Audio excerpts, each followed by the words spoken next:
dernier cours autour des écoulements sur surface libre et des écoulements au milieu pour eux, dans lequel nous avons donc introduit les équations de Saint-Venant, les équations de Richards. Nous avons appliqué et introduit donc la méthode de Galerkin discontinue à des équations de loi de conservation scalaire.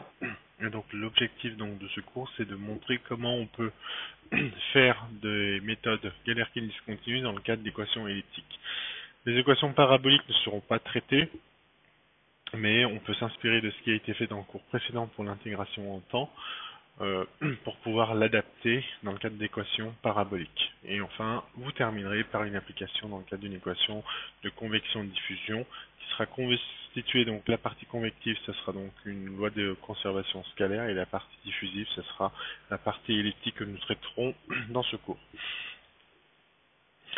Alors, les méthodes numériques Galerkin discontinue pour les problèmes elliptiques et paraboliques, il existe différentes formulations. On a donc les formulations Interior Penalty DJ Method, ce sont donc les méthodes les plus classiques dans lesquelles on introduit des paramètres de pénalisation pour renforcer la continuité de la solution, puisque contrairement au cadre du cours précédent, où les solutions pouvaient avoir des discontinuités, dans le cadre elliptique, on sera dans le cadre où la solution sera continue, à minima. Donc, le fait d'avoir des éléments finis discontinus, du coup, génère automatiquement des solutions qui sont discontinues. Et donc, pour pouvoir renforcer la continuité, on ajoute des paramètres de pénalisation. Ensuite, nous avons une autre classe de méthodes DJ, c'est ce qu'on appelle les méthodes locales. Donc en gros c'est basé sur un splitting, ça j'en parlerai pas, et puis ensuite il y a d'autres approches basées sur des approches donc de symétrie, donc sur les matrices d'assemblage, les matrices de rigidité, donc dans le cadre non symétrique. Les résultats théoriques pour les équations elliptiques, donc telles que les estimations de R, les stabilités dans le cadre DJ ont bien été établies. Donc à ce sujet, il y a pas mal de références. Je vous donne quelques références en fin de transparent pour ce niveau-là. Alors, pour ce faire, on va donc, comme dans le cadre du cours précédent, je vais vous donner un exemple donc d'équation elliptique, présenter différentes classes donc de méthodes DJ plus en détail. On va parler également des distances et des unicités de la solution DJ.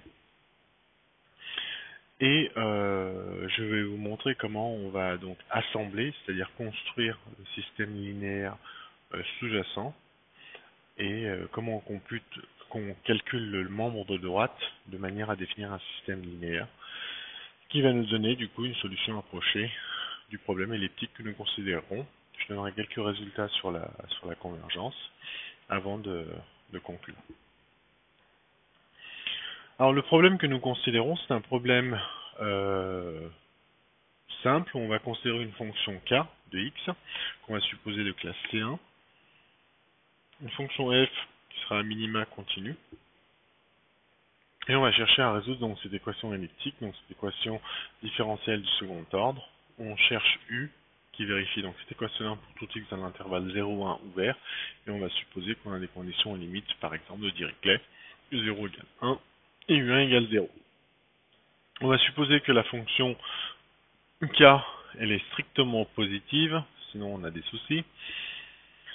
Elle est minorée par un k0 et majorée par un k1. Et donc on dit qu'une solution de ce problème-là, c'est une fonction u qui vérifie donc l'équation point 1 point plus les conditions limites et qui est de classe C2. Alors, comme dans le cadre précédent, on va introduire une subdivision. On va redéfinir donc l'espace VHK. Donc c'est des fonctions telles que la restriction de V à l'intervalle II, donc à la maille II, est un polynôme de degré K. On rappelle que V de xi plus ou moins, c'est la limite de V de xi plus ou moins epsilon lorsque epsilon tend vers 0. On va définir la notion de saut, qu'on n'a pas définie dans le cadre précédent, mais qu'on aurait pu, comme étant V de xi moins V de xi plus. Donc faites attention ici, la convention en général, quand on fait des volumes finis, on va prendre l'état droit moins l'état gauche pour définir le saut. Ici, on va définir l'état gauche moins l'état droit. pour i compris entre 1 et n.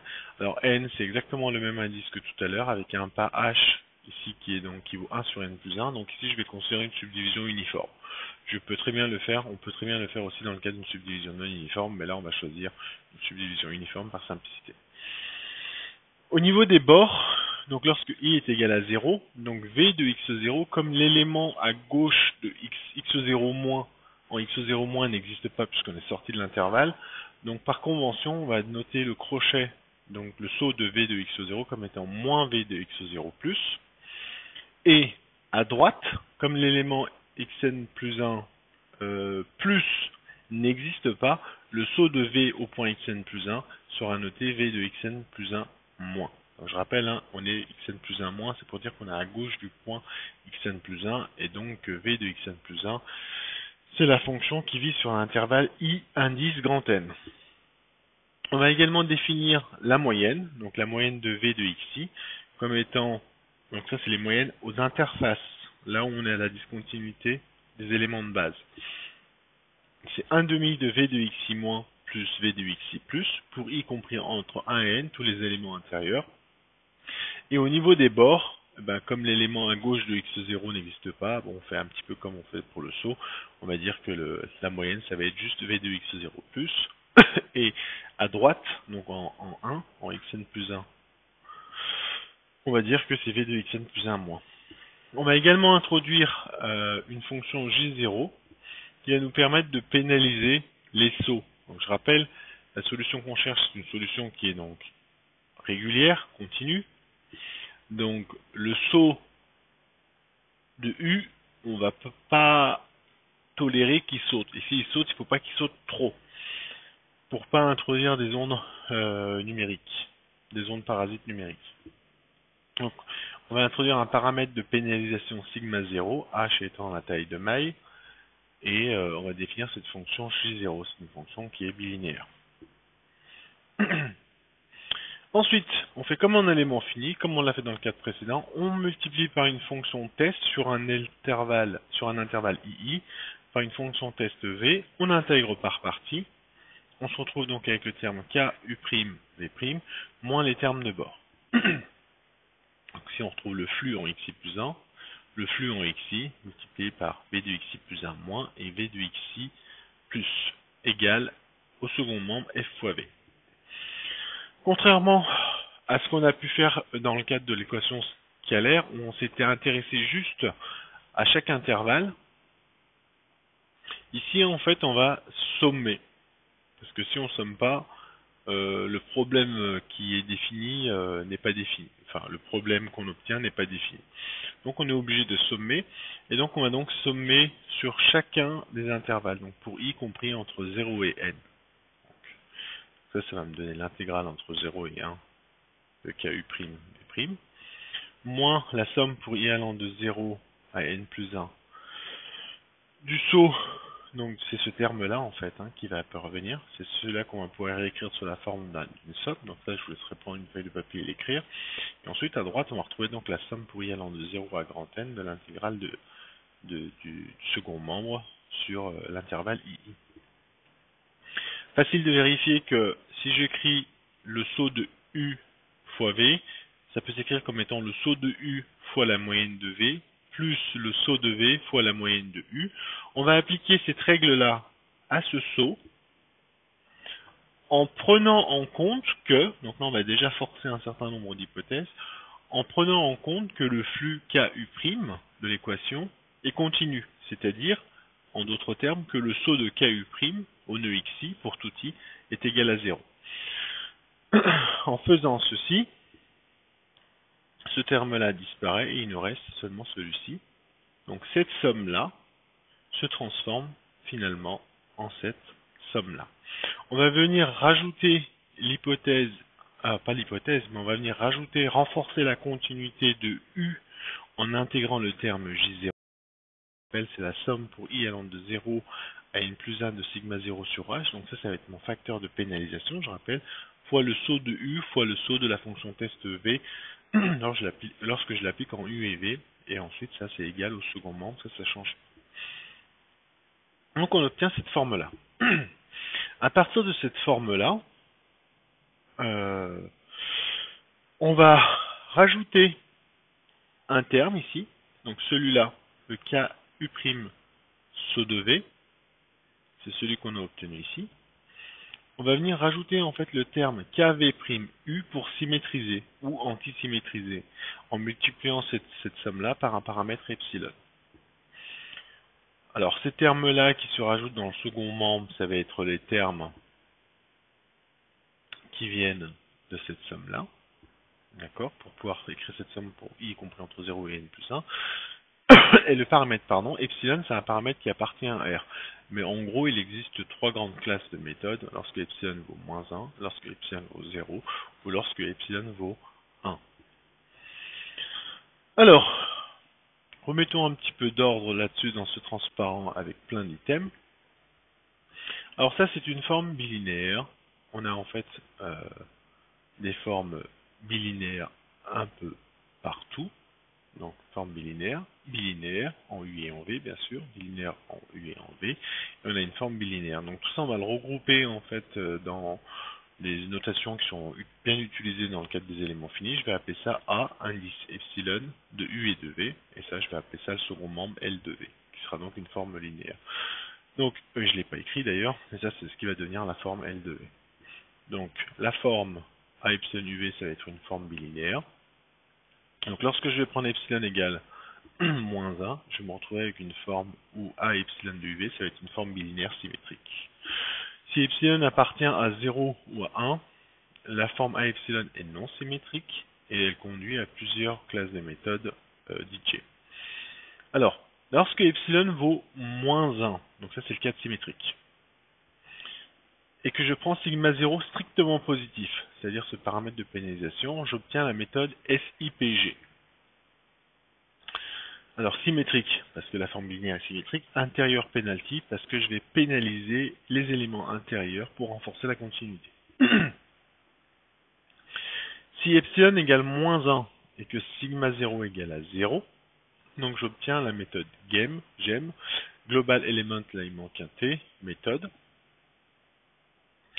Si je prends epsilon égale 1, cette fois-ci la forme à epsilon est non symétrique, et que je prends sigma 0 égale 1, j'obtiens donc la méthode NIPG, Non-Symmetric Interior Penalty Galerkin méthode.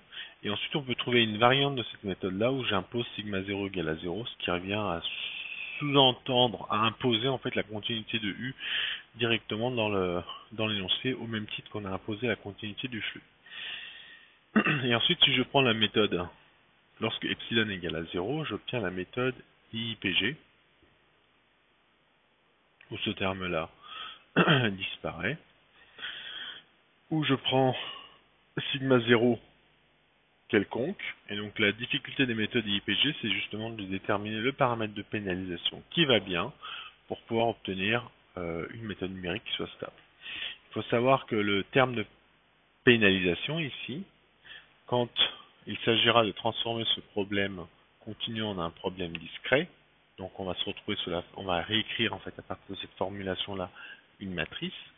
Donc la matrice, le conditionnement de la matrice sera fonction du paramètre de pénalisation, et en général ce qui se passe c'est que si sigma 0 est mal choisi, on a un conditionnement de la matrice qui est mauvais, et donc du coup inverser la méthode. On n'inverse jamais de matrice. On va donc les méthodes numériques pour résoudre un système linéaire vont avoir des difficultés pour converger, pour pouvoir calculer la solution de manière précise.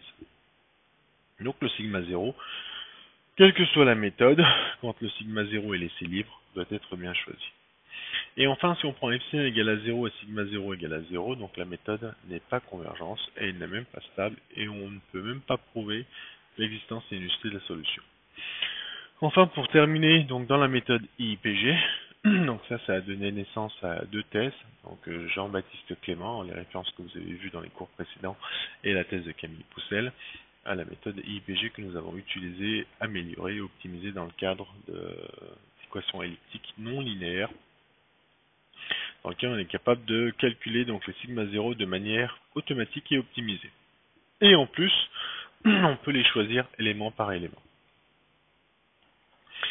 Alors, pour ce qui s'agit de l'existence et de l'unicité, donc quand on va ramener ça à un problème en dimension finie, donc on va écrire ça dans VHK, et ben le problème, l'existence de solutions, c'est équivalent à trouver l'unicité, soit alors U1 et U2, donc deux solutions dans les espaces VHK, deux solutions donc de la formulation A epsilon UV égale L de V, et définissons W égale U1 moins U2, la différence. Alors, comme pour tout I, pour I égale 1 et 2, A epsilon de UV égale L de V, et pour toute fonction V dans VHK, avec le second membre L de V, hein, qui est celui-ci, alors on obtient que A epsilon, donc de W et de V, c'est égal à 0. Dans le cadre de la méthode NIPG, donc je rappelle, la méthode NIPG, c'est lorsqu'on prend epsilon égale 1 et sigma 0 égale 1. Donc si j'ai pris sigma 0 positif, eh ben, on a pour tout i que l'intégrale de k fois w' de x dx est égal à 0. Donc ça conduit au fait que w est une constante. Et le second du fait impose donc la continuité, implique que la constante c'est précisément 0. Ce qui conduit en fait à l'unicité, donc à l'existence et l'unicité du problème.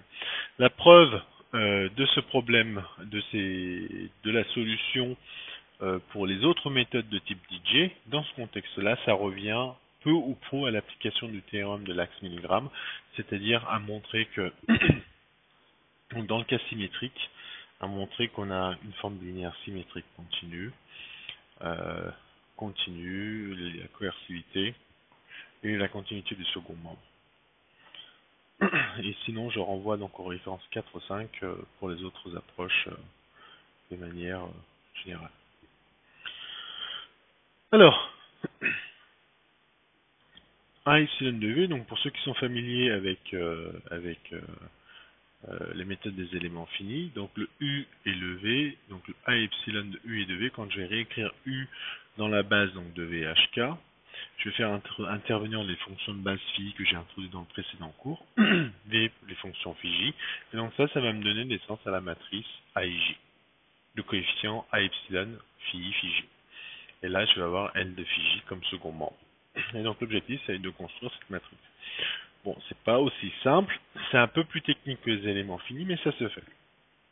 Alors on rappelle donc la base monomiale, on considère encore la base monomiale 1x jusqu'à x à la puissance k. On définit les fonctions phi j, c'est donc les éléments de sur h x moins xi plus 1 demi à la puissance j. Et l'indice i, c'est pour dire qu'on est sur l'intervalle ii, donc sur l'intervalle xi plus 1. Xi plus 1 demi, c'est encore le milieu de l'intervalle ii, et on va donc écrire la solution UH comme étant la somme pour i allant de 0 à n de phi transpose fois ui. Je rappelle que ça, c'est rien d'autre que la restriction de UH à l'intervalle ii. Je rappelle aussi que le U avec l'indice de superscript i, c'est les degrés de liberté de la fonction UH sur l'intervalle ii. Alors, on va introduire un certain nombre de notations. Donc A, c'est l'intégrale sur ii de phi i fois phi transpose dx. Bij, c'est la produit phi i de x phi j transpose. Dij indice u, c'est donc le terme où j'ai phi x et phi j x prime transpose. dvij, c'est phi ix prime fois phi j de x transpose. Et ensuite, on va donc traiter chacun des termes ici, ici, ici et ici. Alors, on va prendre le premier, la moyenne de KU prime au point xi fois le saut de V de xi.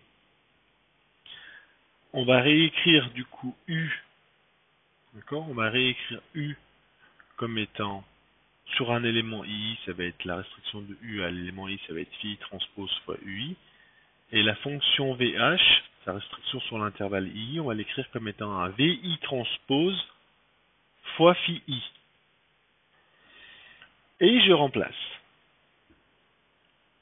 En réécrivant que ça c'est la demi-somme en xi plus 1 moins, et ce qui se passe en xi plus, le tout divisé par 2, et le saut de v c'est v de xi moins, moins v de xi plus. En développant, je vais donc factoriser par VI-1 transpose, VI transpose, et ensuite je fais apparaître mes phi-1 ou les phi en fonction de si je suis sur l'intervalle II-1 ou II, en prenant soin de faire attention minutieusement. Et ensuite je vais donc récupérer donc les notations que j'étais introduit précédemment, et donc ce terme-là va me donner naissance à celui-ci. Et on remarquera que j'ai des I-1, I-1, I-1, I, I-1, I. Donc ce qui fait apparaître déjà une structure matricielle. Je fais la même chose pour le terme qui permet de symétriser la forme bilinéaire, donc KV' fois le saut de U. Et donc je montre que c'est VI-1 transpose fois, encore une fois de plus, là je vais avoir DV I-1, I-1, DV I-1, I, DV I-1 et DV II. Et pour le saut de U fois le saut de V, donc ça c'était le terme qui me permet de renforcer la continuité de la solution U. Celui-ci aussi, je peux l'écrire comme étant VI-1 transpose fois BI-1 I-1, BI-1 I, BI-I-1, BI-I. Et ensuite, je vais englober ça dans la somme.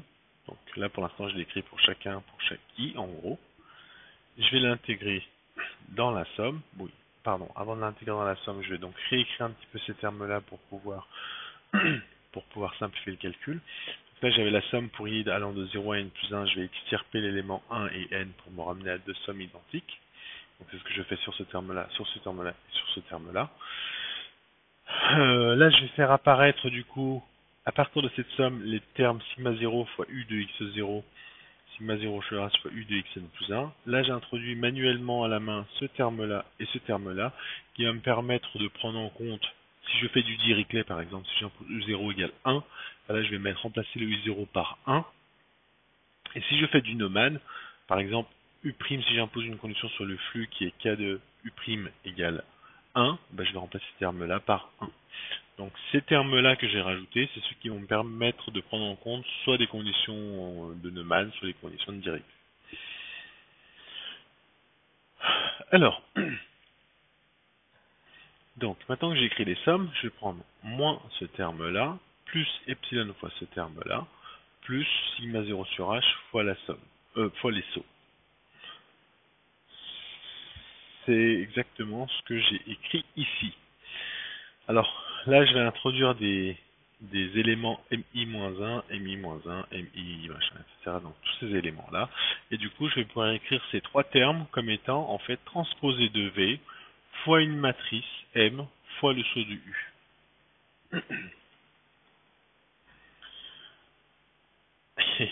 Alors là, maintenant il faut englober ça. Donc ça c'est pour I compris de 1 à N. Donc ça je vais bien sûr l'appliquer pour I égale 1. Donc ça va me faire apparaître ces termes-là, A plus B00, X0, U0, plus la somme des VI-1 transpose, plus la somme des VI transpose, ce terme-là et ce terme-là. C'est exactement ce que j'ai écrit ici précédemment, pour I compris entre 1 et N. Et ensuite, je vais avoir l'autre terme de bord qui est donc pour I égale N, qui est celui-ci. Donc, les sommes, je vais donc les réécrire. Ces deux sommes, je vais encore les réécrire différemment pour pouvoir faire apparaître qu'une seule somme. Et pour pouvoir écrire les termes de bord en V0 transpose et en Vn transpose. Et tous les éléments intérieurs. Et donc là, ce que je vois apparaître, donc là je vais avoir apparaître la diagonale de la matrice, qui va me faire intervenir donc cette matrice-là, cette sous-matrice, là avec le terme 0. Il va me faire apparaître ce terme-là. Donc là je vais avoir le sous-bloc diagonal, là je vais avoir le sur-bloc diagonal, et là je vais avoir la sous-bloc sur la dernière ligne, et ça va être le dernier élément diagonal de la matrice. Donc ça va me donner naissance à la matrice que j'appelle ici A rond fois le vecteur U, où le vecteur U est composé de U0, U1, U2 jusqu'à U grand N, où je rappelle chacun des UI, ce sont des vecteurs de taille K plus 1. Donc là, j'ai k plus 1 fois n plus 1 éléments pour le vecteur u, et la matrice A, c'est une matrice, donc n plus 1 croix k plus 1. Non, c'est n plus 1 fois k plus 1 croix n plus 1 fois k plus 1. Et pour calculer le second membre, je fais exactement la même chose, donc là ça va un peu plus vite. Donc le terme de droite, donc donc là je l'ai écrit en l'intégrale, donc sur I0, je l'ai découpé. Donc ça va me faire apparaître le terme qui va me faire apparaître le V0 transpose, ce terme-là. Celui-là, c'est celui qui va me faire apparaître le VI transpose, celui-là celui qui va me faire apparaître le VN transpose, c'est-à-dire la dernière composante du vecteur. Donc la première composante du vecteur, ça va être ce sous-vecteur. Ensuite, je vais avoir FI. Alors, FI, je ne l'ai pas noté ici. S'il est là, pardon. FI, ça va être donc l'intégrale de ce terme-là. C'est-à-dire F fois phi I. Et la dernière composante du vecteur f, elle va s'écrire du coup comme ça. Donc ça va me former du coup le vecteur grand F. Et donc je vais aboutir au système du coup linéaire AU égale à f, puisque le V ici c'est le degré de liberté de la fonction test qui est quelconque. Donc je vais donc appliquer une méthode numérique, soit une factorisation, donc par exemple une méthode élue via l'algorithme de Thomas, ou soit je vais faire des méthodes itératives, type Gauss-Seidel ou Jacobi par exemple, pour pouvoir calculer du coup la solution U. En ce qui concerne donc la convergence, donc dans le cadre d'équations elliptiques linéaires, donc si on note EH, donc la solution U moins la solution projetée UH, et qu'on définit la norme de l'énergie, donc qui contient, donc ça c'est la norme du flux en fait, plus les sauts de l'erreur à la puissance 1/2, et qu'on définit la norme L2 classique de l'erreur, en définissant les paramètres β1 et β2 définis comme suit, et ben on montre que les taux de convergence de ces méthodes-là pour NIPG, lorsque sigma 0 est positif ou nul, lorsque β1 vaut k, β2 vaut k plus 1, l'ordre de convergence est k plus 1 si k est pair et est impair et si k est impair. Et ensuite pour les méthodes SIPG, sigma 0 est plus grand qu'un certain sigma 0 étoile, de même pour les méthodes IPG, on a l'ordre k, k plus 1 et ainsi de suite. Donc concrètement, la méthode DJ, c'est un remake des méthodes des éléments finis sur lequel on travaille élément par élément. Au niveau de l'assemblage, il est un peu plus technique, il faut faire attention aux indices, ne pas se tromper, on a très vite, donc les indices c'est ça, c'est par exemple cette réécriture là, quand on traite les termes dans la somme. Donc le conseil que je peux vous donner, c'est quand vous écrivez vos sommes, de bien séparer les termes, ceux qui vont faire apparaître la première composante de V, ceux qui vont faire apparaître les composantes des V intérieures, des degrés de liberté de la fonction test, et ceux qui vont faire apparaître la dernière composante du degré de liberté de V. C'est ce que j'ai appelé V0 transpose. Donc ça c'est la première composante, la première contribution. Les VI transposent et les VN transposent. Une fois que vous avez bien scindé tout ça, la réécriture de la matrice, ça devient relativement facile. C'est minutieux, mais voilà. Les risques d'erreur sont relativement importants puisqu'on a quand même pas mal d'indices. Et donc dans ce travail-là, moi ce que je vais vous demander de faire, c'est de résoudre donc cette équation elliptique. Donc entre autres, je vais vous demander donc d'implémenter via Python donc la matrice A, appliquer l'algorithme de votre choix pour résoudre le système linéaire et obtenir U. Donc c'est le second exercice que je vais vous demander de faire. Et enfin, donc pour terminer, donc le dernier TP que je vais vous demander de faire, c'est vous allez prendre l'équation d'adjection l'équation de la loi de conservation que je vous ai donnée dans le cours précédent, auquel vous allez rajouter le terme moins, donc vous allez avoir l'équation dtu plus dx f de u, moins ce terme-là égal à f. Et donc ça, c'est la dernière séance sur laquelle je vais vous demander de travailler. Pour terminer donc ce cours, donc voici donc quelques références. Donc une référence qui est vraiment très bien pour s'initier en fait aux méthodes DJ pour les problèmes hyperboliques, c'est la référence de Béatrice Rivière. Son livre qui est vraiment très bien. Sinon vous avez également donc la référence donc de la thèse de Camille Poussel sur tout ce qui est problème parabolique elliptique dans le cadre non linéaire. Donc je vous remercie pour votre attention.